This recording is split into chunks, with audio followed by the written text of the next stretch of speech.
I'm Parveen. I'm one of the associate clinical counselors at Venturous, and I'm working and living on the unceded and ancestral territories of the Musqueam, Squamish, Stolo, and Tsleil-Waututh people. How you got into counseling? What was that journey like for you? I got into counseling because I actually lost my sister to cancer when I was 9 years old. And so at that time, while she'd been going through treatment, and after she passed, I had been talking to one of the counselors at the hospital. And at that time, when I was that young, I didn't realize how much of an impact it had.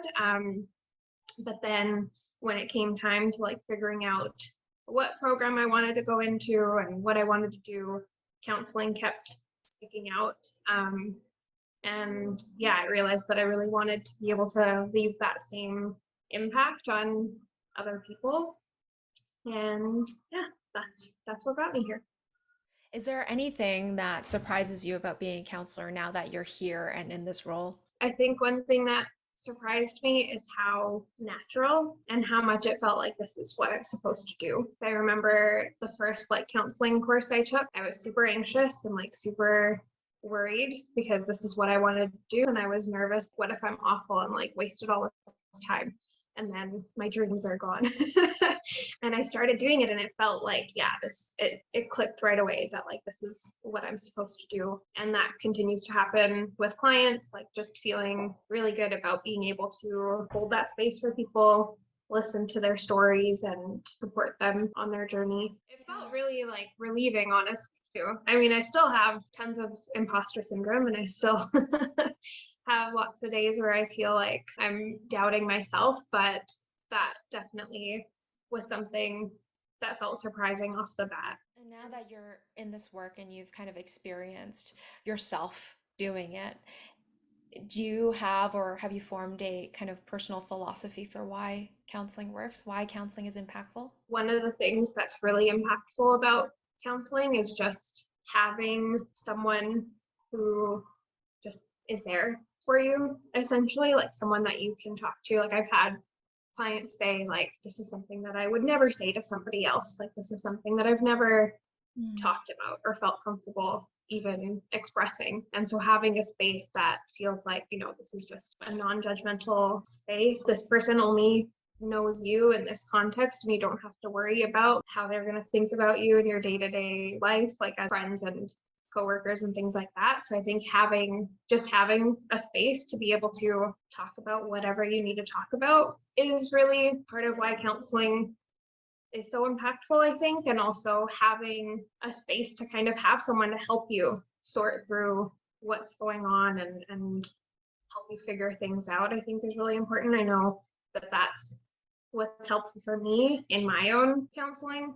I've had moments where I have these realizations with my counselor and I'll be like, oh, I've studied this. Why didn't I see it? I should know. I'm a counselor and I should know this. But sometimes you don't see it for yourself. And so it's helpful to have someone there who sees from an outside perspective.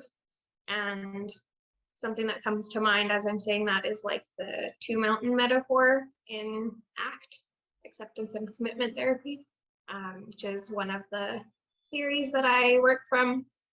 And essentially that metaphor is the client is on one mountain and you're on the other mountain. So you can see them on their mountain. So you have this kind of zoomed out perspective to kind of help them know where to grab and what to do next. But you need them to tell you about their perspective on that mountain to be able to even help them. So it's kind of this very collaborative, sometimes you do need somebody else to help you, but also you bring a lot too. What is your approach to counseling? How would you describe that? Underlying everything, I think some of the things that are most important to me is self-compassion, being able to validate emotions and hold space for emotions. I know a lot of times people feel I'm not allowed to feel these negative emotions. I shouldn't feel angry. I shouldn't be crying. And they'll apologize for crying. Or part of what's really important to me is helping them recognize that all of our emotions are there for a reason and all of our emotions are important and should be validated, accepting your experiences. So that's some of the approaches that are most important for me, but it also varies depending on like what's coming up in the room, what the client is bringing into that space.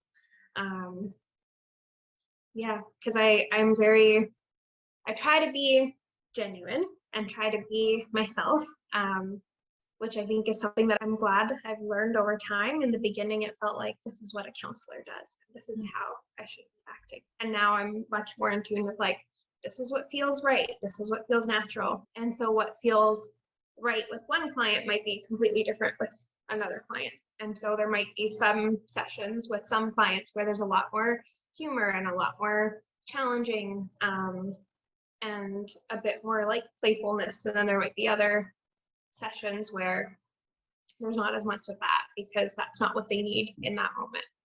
Another thing I think that's really important to me is values, seeing what's the most important for the client, what they want in life, like what things matter to them, and helping them live in a way that meets those values. And that is something that I know has helped me a lot once I started to actually name and recognize what's important to me, what my values are. I so quickly was able to start to realize like this job isn't for me, or this like relationship isn't for me, and like this is why, like this isn't aligning with my values, and just sped up the process a lot, where I used to stay in like a job that I didn't like for way too long because I didn't recognize that ability to realize, oh, that's why this feels wrong, and that's why this doesn't feel like a fit for me. I want to be able to help clients find that too.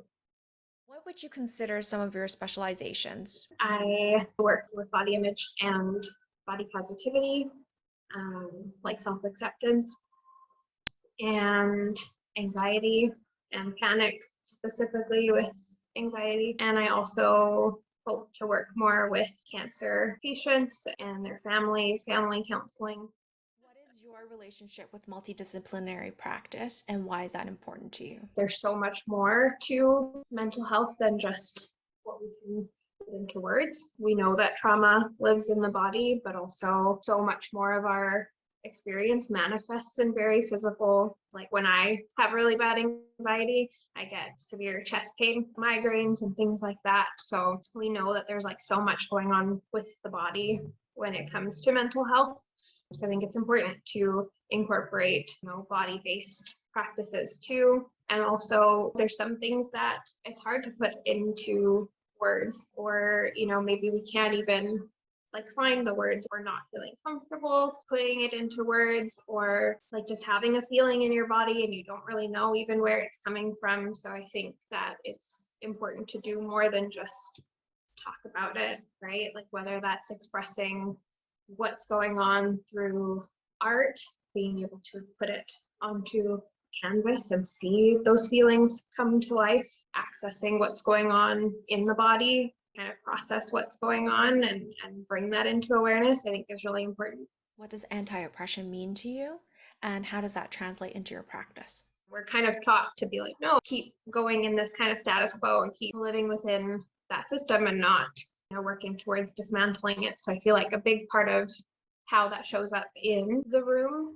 is to hold that space and acknowledge like, no, this sucks, right? And this is a reality, and it is different to move through the world as a person of color, as disabled person, as any marginalized group, because the world was set up for people in power, and that impacts how comfortable you can feel being like working in certain spaces, and how the opportunities that you have, but also like your own feeling of competency and like, am I even able to do this, and like, do I even belong here? So I feel like a big part of how it's shown up in my sessions and my work with clients is helping them acknowledge that and empathizing with how awful it is that a lot of our beliefs and a lot of the way that we have a lot of the hard stuff comes from these like oppressive systems, right? Like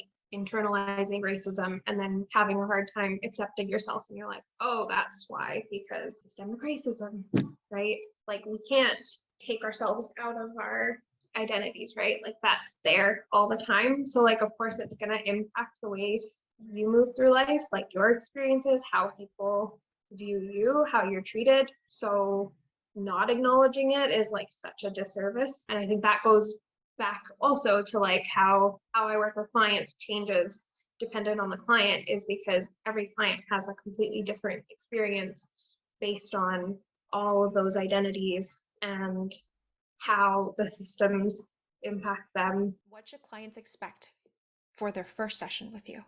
Check in with clients about, if they've ever been to counseling before, to kind of get an idea of like, do they know what to expect, or what do they expect? What kind of experiences have they had before that were helpful and wasn't? And that kind of helps me know a little bit about what's going to be helpful too. Like I've had clients be like, I really loved it when my counselor would challenge me. And then I'm like, great. So I know that that's something that we can do. And then, yeah, I usually will give a bit of an introduction about myself, because obviously, it's a vulnerable place to come and meet a stranger and be like, let me tell you everything about my life. And so I like to give a little bit of that vulnerability back to let clients know who they're sitting in front of, and then get a little bit of their story, like what's bringing you to counseling, what are you hoping to kind of get out of counseling, and then we go from there.